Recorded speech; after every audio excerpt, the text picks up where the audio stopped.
Hey, what's going on, everybody? Please bear with me, I'm a little congested, I'm just getting over a cold. You know, with the weather dropping and then going back up and then dropping again. It's a mess. It's the end times. Yay. In any case, I hope everybody had a Merry Christmas, a Happy Hanukkah, Happy Holidays, and that you're all preparing for the new year. Because there's so many good things coming in the new year and nothing bad looming on the horizon whatsoever. Well, to wrap up this year, I wanted to talk a little bit about the delicate balance and the relationship between success and failure. Undoubtedly, plenty of you have had that one person in your feed bragging about all the success they've had this year and not really highlighting any of their failures, which is a fatal error if you ask me.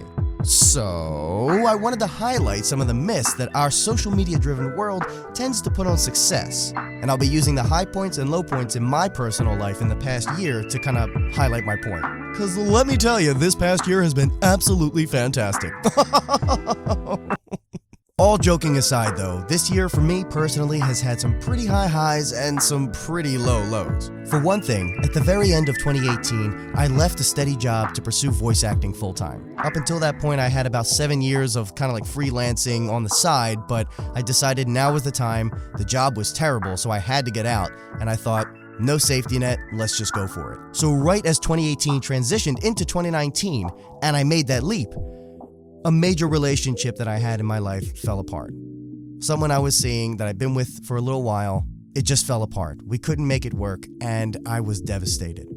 And I mean that, like it really tore me apart. In fact, it took me 8 months to get myself together. So more than half the year I was trying to get myself back together. Which is an absolute nightmare, by the way, if you're a voice actor, especially a freelance voice actor, because you have to be a self-motivator. You have to get yourself out there and keep working. There's no one that's cracking a whip at your back. You are the boss, so you have to keep yourself moving, which was difficult in the headspace that I was in after that. Now, in addition to all of that, I also suffer from OCD, intrusive thoughts, anxiety, and sometimes I like to spice it up and just throw in a little bit of depression. What's up, boo? Now, the thing about all of these is that they don't really matter. Now, that's not to undermine people who do struggle from these, because obviously I just said I did myself. It's to say that despite these setbacks that we have little to no control over, we can still achieve our goals. We can still get to where we want to be and work hard. And that fact alone makes each and every single achievement that much more impressive. So why not celebrate a little bit? However, you also have to appreciate that your failures probably helped carry you to those successes and probably also made them a little bit sweeter once you finally reach them.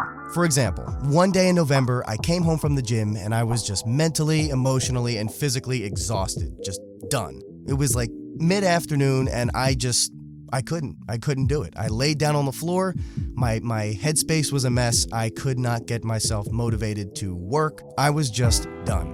And like everybody who's been in voiceover, had a crisis thinking, did I make the right move? Am I doing the right thing? Is this worth it? Can I make this work?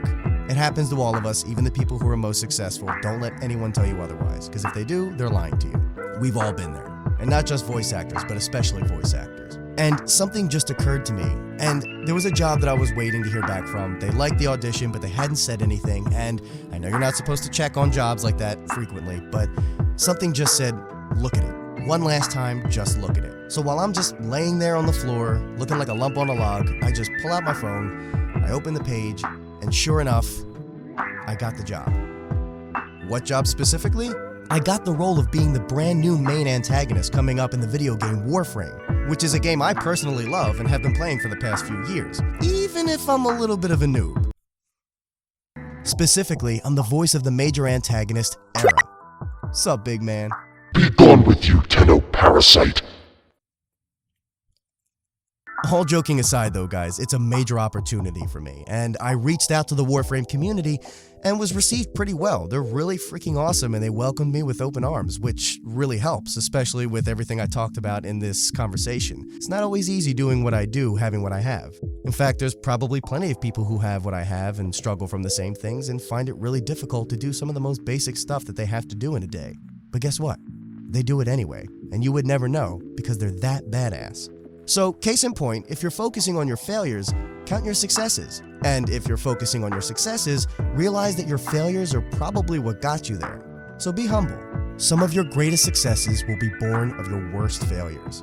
Don't be afraid to fail, embrace it, because that's how you succeed.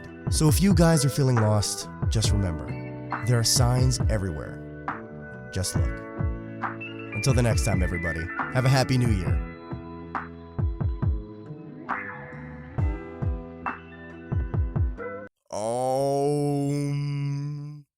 New Year, who this?